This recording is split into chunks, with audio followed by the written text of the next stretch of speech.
नमस्कार। मैं अधिवक्ता के ओझा आपको कृषि संशोधन विधेयक जो लागू किया गया उसके संदर्भ में एक जानकारी देना चाहूँगा और कि यह विधेयक क्या है और किस तरह ये हमारे जो किसान भाई हैं उनके लिए एक महत्वपूर्ण विधेयक है और किस तरह उन्हें फ़ायदा हो रहा है और किस तरह उन्हें फ़ायदा नहीं हो रहा। तो इस पॉइंट के लिए हम लोग को यह जानना बहुत ज़रूरी है कि वो विधेयक कौन कौन से हैं। तो पहला विधेयक ये समझ लीजिए कि वो आया the farmer produce trade and commerce trading ordinance 2020। Hindi में ऐसे समझेंगे कि कृषि उपज व्यापार वाणिज्य संवर्धन और सरलीकरण विधेयक 2020। ठीक है। और दूसरा ऑर्डिनेंस जो लाया गया वो है the farmers improvement and protection agreement on price assurance and farm services ordinance act 2020, अर्थात कृषि सशक्तिकरण व संरक्षण आश्वासन कीमत आश्वासन और कृषि सेवा करार विधेयक 2020। ये दूसरा हुआ। तीसरा विधेयक जो है वो विधेयक एक कानून में जो हमारे यहाँ से पहले से लागू है वो कानून कहलाता है द एसेंशियल कमोडिटी एक्ट 1955। तो उसमें एक प्रोविजन है कि कोई भी आदमी एक सर्टेन लिमिट के बाद जो है किसी भी वस्तु का वो स्टॉकिंग नहीं कर सकता। अगर वो स्टॉक करता है तो वह इस एक्ट के तहत वायलेट करता है, जो ऑफेंस ही नॉन अवेलेबल हो जाता है और उसमें कानूनी प्रक्रिया काफ़ी कड़ी है। तो उसको सरल करने के लिए यह विधेयक में अमेंडमेंट लाया गया कि अब जो है कोई भी आदमी कोई लिमिट नहीं है कि कितना वो रख सकता है अपने पास स्टॉक को। तो जाहिर है इसमें किसानों को फ़ायदा है, मगर ये फ़ायदा उन किसानों को है जो बड़े किसान हैं, जिनके पास मतलब ज़्यादा बड़ी मात्रा में उपज होती है। उनके लिए ये छोटे किसानों के लिए बिल्कुल ही फायदेमंद नहीं होगा या नहीं होना चाहिए, क्योंकि 2 एकड़ 4 एकड़ अगर किसी के पास है तो उनके लिए ये अमेंडमेंट जो हो रहा है एसेंशियल कमोडिटी एक्ट में वो फायदेमंद नहीं है। अब इसको हम समझने के लिए ऐसे भी पकड़ सकते हैं कि मूल रूप से इसमें क्या क्या फर्क आ रहा है। तो पहला फर्क तो ये आ रहा है कि जो कृषि उपज है उस उपज का अभी तक हमारे यहाँ एक सिस्टम सा है, रिवाज सा है कि सरकार की मंडियां हैं, जहाँ पर सरकारी मंडी में उनके जो ऑफिसर्स हैं और जो सरकार नियत तय करती है कि ये प्राइस हुआ आपका परचेजिंग पर, तो सरकार उस पैसे से कृषि किसानों को वो दाम देती है और उसके बदले में किसान को उनका मूल्य मिल जाता है। जो किसान अपनी उपज लेके जाते हैं तो सरकार का टाइम टू टाइम पर रेट चेंज होता रहता है और वह मानवीय स्तर पे देखने के बाद होता है। चूंकि सरकार के हमारी जितनी भी व्यवस्थाएं हैं वो सभी व्यवस्थाएं सामान्य रूप से समाज कल्याणकारी व्यवस्था को ही रखा गया है, न कि व्यापार संबंधी। तो व्यापार संबंधी वहाँ कोई कार्य नहीं होता है। ये जरूर है कि सरकार जो है उन मंडियों में जब कृषक अपना उपज बेचता है तो उसे कुछ टैक्स देने पड़ते हैं। तो वो डिफरेंस हुआ। इसलिए डिफरेंट है क्योंकि अगर मान लीजिए इसमें सरलीकरण होता है और कृषक जो है अपनी वस्तु कहीं बेच सकता है, तो 4 एकड़ जमीन वाला किसान जो है अपनी संपत्ति को मद्रास ले जाके नहीं बेच सकता है। उसके पास जब ज्यादा उपज होगी, जो उसके पास स्टॉक रखने की स्थिति नहीं बनेगी या उसको वहां से भेजना ही जरूरी रहेगा, तो वो उसके अंदर कैपेसिटी रहेगी कि वो मद्रास या तेलंगाना या और दूसरे राज्यों में जाकर के बिक्री कर सके, अगर पंजाब का वो किसान है या यूपी का किसान है तो। ठीक है। इसमें छोटे किसानों को तो फायदा के आसार नजर नहीं आते हैं। ये अलग बात है कि इस पर सरकार विचार करेगी, तब जाकर के ये कानून बनेगा। अभी ये सिर्फ विधेयक है, ठीक है। तो उसी तरह से उसमें यह है कि मंडियों को बेच करके अपना सामान बेच करके कृषक को जो पैसा मिल जाता था, अब उसे व्यक्तिगत रूप से प्रयास करना होगा बड़े किसानों को भी, कि वह मद्रास के व्यापारियों को बेचे या वहाँ जो लोग हैं उनको बेचे। तो उसके लिए वो स्ट्रगल आएगा। अभी तक उनके स्टेट के अंदर ये काम हो जाया करता था, और इसी के लिए जो है सरकार जो है एक सिंपल टैक्स लेती थी। वो ठीक है, वो टैक्स 8% 10% जो भी हो वो लगा करता था। तो वो डिफरेंट है, बिचौलिए हैं, ये हैं, वो है, सारे लोग उसमें रहते थे। यहाँ पर किसानों को अपनी उपज को बेचने के लिए मुक्त किया गया। तो मुक्त किया गया तो वो तो जाकर के अपना बेचेगा। तो बड़े किसान तो बड़े आराम से बेच सकते हैं, उनको कोई प्रॉब्लम नहीं है, और अपना प्राइस भी अपने हिसाब से वो कर सकते हैं। लेकिन छोटे किसानों के पास तो कोई व्यवस्था नहीं है, सिवाय इसके कि कोई किसान या बड़ा किसान या कोई बिजनेसमैन या कोई बिचौलिया 10 छोटे किसानों को खरीद करके वो माल बिक्री करेगा। तो इस तरह से पहला जो विधेयक है वह बहुत लाभकारी नहीं है। उसी तरह दूसरा जो विधेयक लाया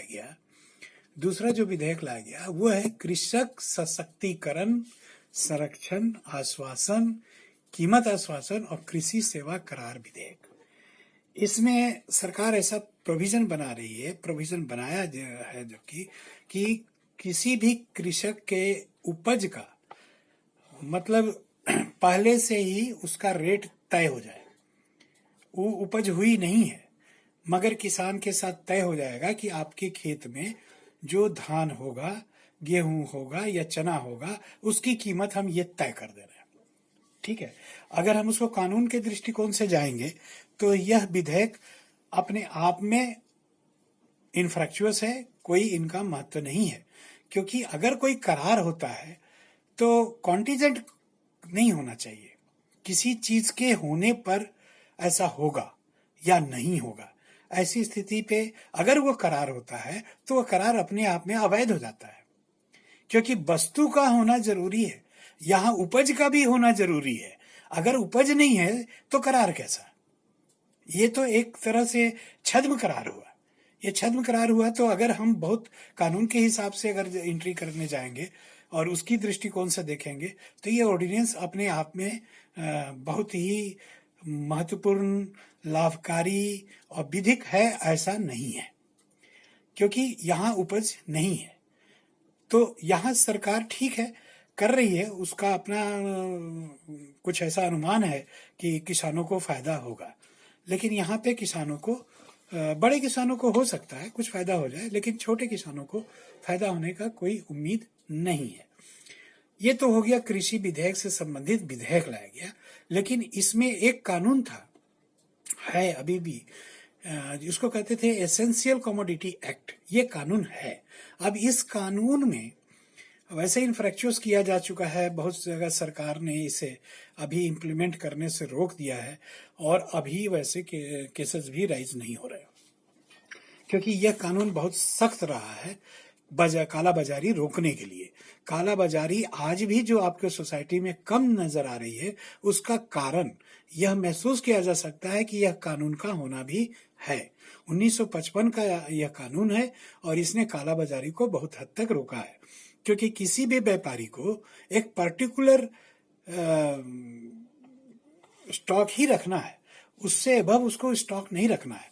क्योंकि मान लीजिए वो व्यापार कर रहा है तो उसके पास तो एक ही काम है, स्टॉक रखना, बिक्री करना, स्टॉक रखना, बिक्री करना। अगर हमारे बड़े व्यापारी हैं तो वो तो बड़े आराम से उसको स्टॉक कर लेंगे। किसान तो बेचारा अपना उपज लेके गया, अब उसको मान लीजिए सपोज दैट कि अगर उनको 1 रुपया में सामान बिकना है, हाँ, तो मजबूरी में वो 40 पैसे में बेचेंगे, 50 पैसे में बेचेंगे, ठीक है। तो यहां पर बाधित किया जा रहा था एसेंशियल कमोडिटी एक्ट को लेकर के कि आप बहुत ज्यादा स्टॉकिंग नहीं कर सकेंगे। तो ऐसा होता था क्या कि बड़े व्यापारी फिर ज्यादा माल भी नहीं लेते थे, वो एक थोड़ा सा माल ले लेते थे, 10 कृषक का माल रख लेते थे, छोटे कृषक का माल रख लेते थे, बड़े कृषक अपना बिक्री कर देते थे। लेकिन अब इसमें स्थिति क्या होगी कि जो स्टॉक का जो लिमिट है वो खोल दिया जाएगा तो अब उसके पास अनलिमिटेड जगह रहेगी रखने के लिए, जिसे सरकार अलाउ कर रही है। तो ये भी आपको बड़े कृषक के लिए फायदेमंद है, लेकिन छोटे कृषक के लिए यह कोई फायदेमंद स्थिति नहीं है, क्योंकि अब उसे तो 4 एकड़ की ही उपज देनी है। लेकिन बड़े कृषक के पास तो वही सैकड़ों टन अनाज रहेगा, वो रखेगा। और इसको यह बताया जा रहा है कि आपातकालीन स्थिति तो यही पैदा होगी जब सारा उपज जो है किसी बड़े व्यवसायी के कोल्ड स्टोरेज में पड़ा रहेगा। 10-15 कोल्ड स्टोरेज में अगर सारे अनाज जब्त कर लिए जाएंगे, वहां पर खरीद लिया जाएगा, कानूनी तरफ पे उसको रख लिया जाएगा। जब उनके पास अधिकार रहेगा रखने का, तो बाजार में तो सामान रहेगा नहीं। फिर कीमत कौन तय करेगा? फिर कीमत वो तय करेंगे जिनके पास सामान होगा। अब वो 1 रुपये की कीमत अगर वो 150 रुपये में बेचे तो आप कुछ नहीं कर सकते। तो इस तरह से, क्योंकि आप एसेंशियल कमोडिटी एक्ट को इफेक्ट कर रहे हैं, तो यह विधेयक जो है किसी भी सूरत में किसी भी कृषक के लिए कभी भी फायदेमंद नहीं है, कुछ लोगों को छोड़ करके जो बड़े कृषक हैं। तो यहाँ पर हम देख रहे हैं कि यह जो है सामाजिक तौर पे बहुत फायदेमंद विधेयक नहीं है। यह एक प्रक्रिया है जिसमें जो बड़े बिजनेसमैन हैं या बड़े कृषक हैं उनको फायदा हो सकता है, लेकिन छोटे का नहीं हो सकता। अब पहला विधेयक से मान लीजिए अगर मंडियों में अगर हम कृषक को ये फ्री कर देते हैं कि तुम कहीं जाकर के बेचो, कहीं भी कुछ करो, तो ये तत्काल रूप से देखने में लगता है कि ठीक है 8.5% का हमको तो बेनिफिट हो गया।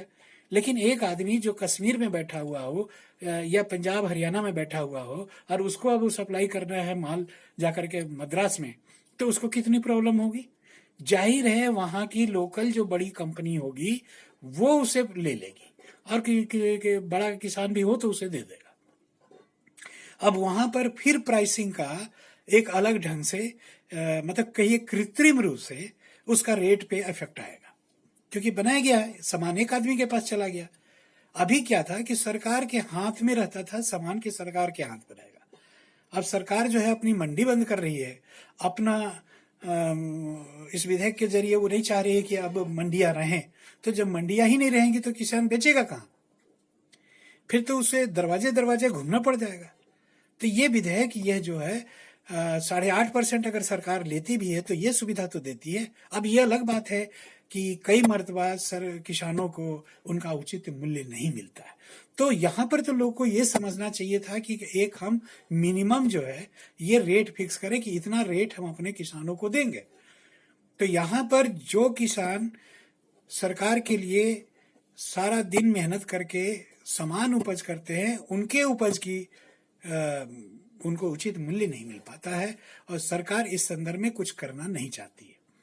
अब तो मान लीजिए अगर फ्री कर दे रहे हैं तो ये विधेयक आ जाएगा, तो विधेयक आने के बाद क्या होगा कि जो भी जो मंडियां हैं, जो राज्य सरकार की जो मंडियां हैं वो समाप्त हो जाएंगी।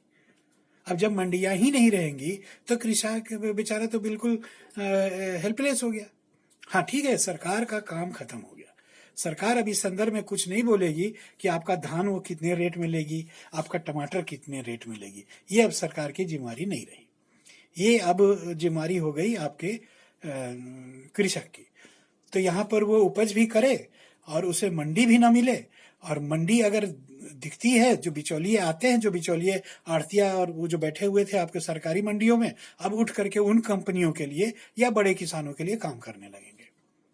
तो यहाँ आम आदमी के लिए यह विधेयक जो लाया गया, यह किसी भी सूरत में सही प्रतीत नहीं होता है। बाकी तो आप लोग जाने, बाकी आप लोग के ऊपर है, आप लोग इसका निर्णय लें कि यह आप लोगों की भलाई के लिए है कि नहीं है। क्या हुकूमत का ऐसा कर देना आपके लिए फायदेमंद है? इस पे ध्यान देना आपकी आप लोगों को सोचना है। हमने जो अभी कृषि संशोधन विधेयक है उसके बारे में एक संक्षिप्त जानकारी दी है। अगर इसकी स्थिति ऐसी ही रही तो इसमें क्या इफेक्ट्स आएगा उसको आप अच्छी तरह देख रहे हैं। तो उसी को ध्यान में रखते हुए आप इस कृषि संशोधन विधेयक को स्वीकृत कीजिए और स्वीकृत कीजिए। क्योंकि हमारे यहाँ जो प्रोविजन है कि विधेयक लाया गया है, एक चीज बस इतना याद रखिए कि ये विधेयक है जो सिर्फ 6 महीने के लिए है। 6 महीने में अगर यह कानून नहीं बनाया जाता है, कानून नहीं बनता, तो ये स्वतः समाप्त हो जाएगा। नमस्कार, धन्यवाद।